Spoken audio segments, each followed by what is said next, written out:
know, Chris, that was quite some entrance. It looks like you were enjoying yourself. I've been riding for a few hours now, both on the road and on the unpaved roads here in Tabernas, and I've been having an absolute blast. What better place, and also what better person than Chris Northover to introduce us to a brand new bike from Kawasaki in the hugely popular adventure category, the new KLE 500. Adventure style bikes have been so popular in the past few years for quite a few reasons, and personally I'm delighted to see Kawasaki bring a bike into this sector. It's nice to hear you say that, Chris. We think the style and specification of the KLE 500 will really hit a sweet spot in the market and will have a really wide appeal.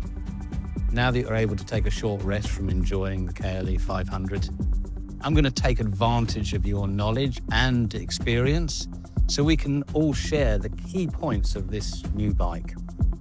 Let's start with the most obvious aspect, the styling. What is your take on the look of the new machine with its Life is a Rally Ride It specification? Life as a Rally is definitely reflected in this kind of purposeful rally-inspired styling. Not only does it looks cool, looks individual, but that also has a practical side. It blends nicely with really good ergonomics on the KLE, both sitting down, riding on the road, and standing up, which is super important for an adventure bike. That's what I like. I like that it's fun, it's responsive, and it's comfortable however you choose to ride it and whatever terrain you're riding on. So you've ridden this KLE 500 on road as well? Absolutely, yeah. I think it's super important because the people that buy this bike will be spending just as much time riding on the road, not just in urban environments either, but longer weekend trips and even holiday touring. The bike has been designed to have good power and be really nimble, allowing you to equally enjoy road and off-road riding. I wanted to talk to you about the twin-cylinder water-cooled engine and how it responds, but also how the bike physically feels when you are riding it in a variety of environments. The engine's a treat. It's got a good spread of power and it's also smooth. And importantly, the torque comes in smoothly, which makes it easier when you're riding on tricky terrain. The whole unit's really compact, and I think it covers all the bases in this kind of mid-capacity segment. And the overall manageability of the bike. Actually there, I think the choice for the KLE of putting it in the 500cc class is spot on. It feels genuinely lightweight, and it's easier to put the wheels where you want them, whether you're riding on the tarmac or on unpaved roads. And I found that you don't tend to feel fatigued after lots of riding on it, like maybe you would do if you were on a larger capacity and therefore heavier adventure bike. We think the KLE is going to appeal to a wide range of riders. Even if you have never ventured off-road, you should try it. The KLE 500 is a great tool for the job. I'd really like to explore about the customers and who you think this bike will appeal to and why. I think one of the, if you like, secret weapons of the KLE 500 is that it's going to appeal to a huge range of riders. Certainly those that are new to unpaved roads and riding in dirt situations, but it's also got something to offer those more experienced riders as well. I suppose this is an ideal time to dive a little deeper into the chassis spec and tech side of this new KLE 500. Plus discuss some of the rider-focused features. You can see it's a familiar Kawasaki trellis-type chassis with long travel suspension featuring 43mm inverted front fork. And if we move to the back, there is a unitrack rear end like Kawasaki's motocross and enduro machines with rear shock adjustable for preload. And another nice thing that I really like is the ABS system is switchable, so you can turn it off completely for off-road riding. There's also a 21-inch front wheel and a 17-inch one at the back. These wheel sizes are kind of ideal for giving good feedback on the tarmac and on unpaved roads. And the feel you get when riding the bike is good for improving confidence. Good point. Ahead of the new fat bar handlebars, let's take a look at the meter panel.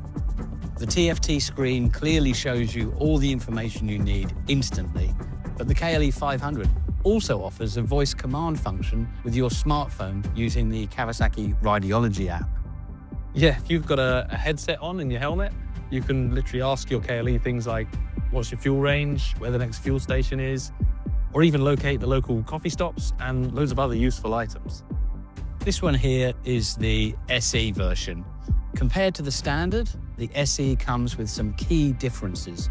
A larger volume aluminium bash plate, a large windscreen, perfect for touring journeys, a TFT screen with more functionalities that replaces the standard LCD item, LED turn signals, and a special graphic treatment. There's also a low seat option available as an accessory. Yeah, that's a really important thing because that's going to increase the number of people that the KLE 500 will appeal to. We have both been mentioning the new KLE 500 because, of course, Kawasaki have previously had a model called KLE 500 back in the early 90s. In many ways, we are reimagining and reinvigorating that adventure bike crossover emotion with this new machine. And as we have mentioned, there is the model that you've been enjoying already, plus a standard version. But I can't help noticing there's a third bike here. Tell me about it. Well, that's something I'm just starting work on. I've been lucky enough to be allocated a KLE 500 as a sort of project bike. I've already put some genuine Kawasaki accessories on there, including the tubular engine guard, the compact LED fog lamps, radiator screen, the Ergo Fit flat rear seat, which is lower than the standard one. I've then removed the rubber foot pegs to reveal the serrated off-road foot pegs beneath them. These extra touches they're sort of just the start for me, and I'm going to gradually create a KLE that's customized for my own personal taste and the sort of riding I like to do. It won't be the perfect KLE for everyone, but I hope that people that follow me on social media will kind of enjoy the process of taking this bike and modifying it to suit the purposes I've got for it. After all, life is a rally, so that's what I'm going to do. I'm going to go and ride it. Well, Chris, I think that about wraps up our snapshot of the new KLE 500. I really want to thank you for sharing your insight with us. Oh, thanks. I'm really looking forward to spending more time on the new KLE and documenting my journey with the bike as I evolve it for my purposes and take it to some interesting places. Mine, thanks very much.